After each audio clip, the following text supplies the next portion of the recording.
राधे राधे।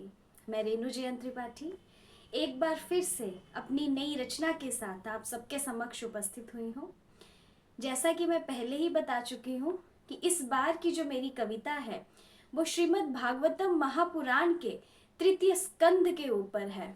इसी स्कंद में हमने विदुर मैत्री संवाद जो है वो सुना है और विदुर नीति के बारे में भी जाना है।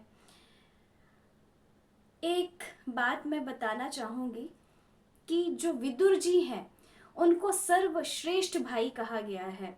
विदुर जी के लिए कहा जाता है कि भाई हो तो विदुर जी जैसा। क्यों?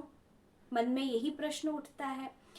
तो देखिए, हम सभी जानते हैं धृतराष्ट्र जी, पांडु और विदुर, इनका भाई का रिलेशन जो है वो आपस में है। धृतराष्ट्र जी ने कौरवों से मोह करके हमेशा बुराई का ही साथ दिया।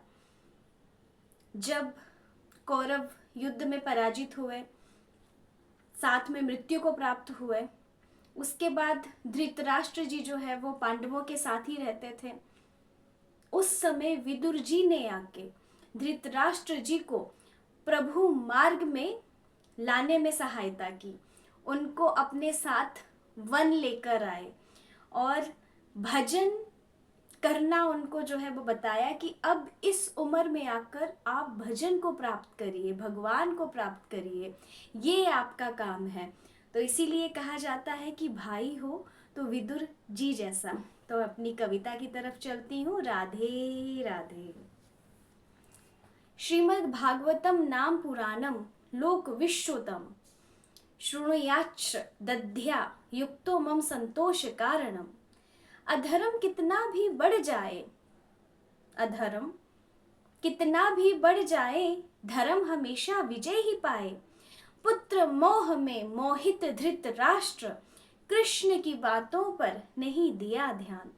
तृतीय स्कंद में ही मिला हमें विदुर नीति का भी ज्ञान, विदुर नीति का भी ज्ञान। नीति शास्त्र के ज्ञाता ने स्वयं इसका किया व्याख्यान, नीति शास्त्र के ज्ञाता ने स्वयं इसका किया व्याख्यान। पर दुर्योधन की बातों से आहत हो, दुर्योधन की बातों से आहत हो, कर दिया उन्होंने गृह त्याग। यमुना तट पर हुआ उद्धव जी का दिव्य दर्शन, उद्धव जी के मुख से सुना, उद्धव जी के मुख से सुना प्रभु की बाल लीलाओं का वर्णन। परम रहस्य के गूढ़ ज्ञान को, परम रहस्य के गूढ़ ज्ञान को जानने का आग्रह किया फिर उद्धव जी से, जानने का आग्रह किया उद्धव जी से। पर मैत्रेय ऋषि से मिलेगा ये तत्व ज्ञान, मैत्रेय ऋषि से मिलेगा ये तत्व ज्ञान, ऐसा है विधि का विधान।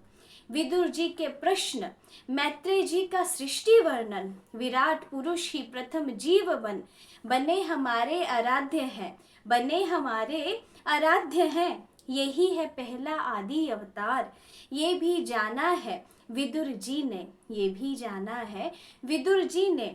विदुर जी के हर प्रश्न का मिलता है उनको उत्तर। कैसे हुई ब्रह्मा की उत्पत्ति, ये भी तृतीय स्कंद बतलाता, ये भी तृतीय स्कंद बतलाता। 10 प्रकार की सृष्टि का भी वर्णन देखने को मिलता यहाँ। रसातल में पृथ्वी को बचाने वराह अवतार का हुआ अवतरण, वराह अवतार का हुआ अवतरण है। वीर रस का पान कर, वीर रस का पान कर, अंत में हिरण्यकश्यपु के लिए प्राणहर, लिए प्राणहर। सनकादि के शाप के कारण, सनकादि के शाप के कारण हुआ जय विजय का धरती आगमन, जय विजय का धरती आगमन। हिरण्याक्ष हिरण्यकश्यपु रूप में लिया प्रथम जन्म, हिरण्याक्ष हिरण्यकश्यपु रूप में लिया प्रथम जन्म। शौनक आदि ऋषियों से जाना यहाँ पर, शौनक आदि ऋषियों से जाना यहाँ पर, ब्रह्मा की रची हुई अनेक प्रकार की सृष्टि का वर्णन, अनेक प्रकार की सृष्टि का वर्णन। यक्ष राक्षस, देवगण, पितृगण इत्यादि की उत्पत्ति का मिलता इसी स्कंद में वर्णन प्रभु के कथनानुसार कर्दम ऋषि की हुई देवहूति से भेंट कपिल रूप में सांख्य शास्त्र का दिया जगत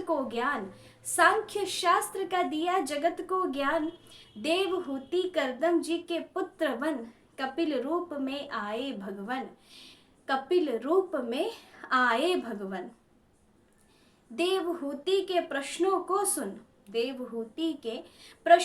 सुन भगवान कपिल ने कर दिए हैं उनके हर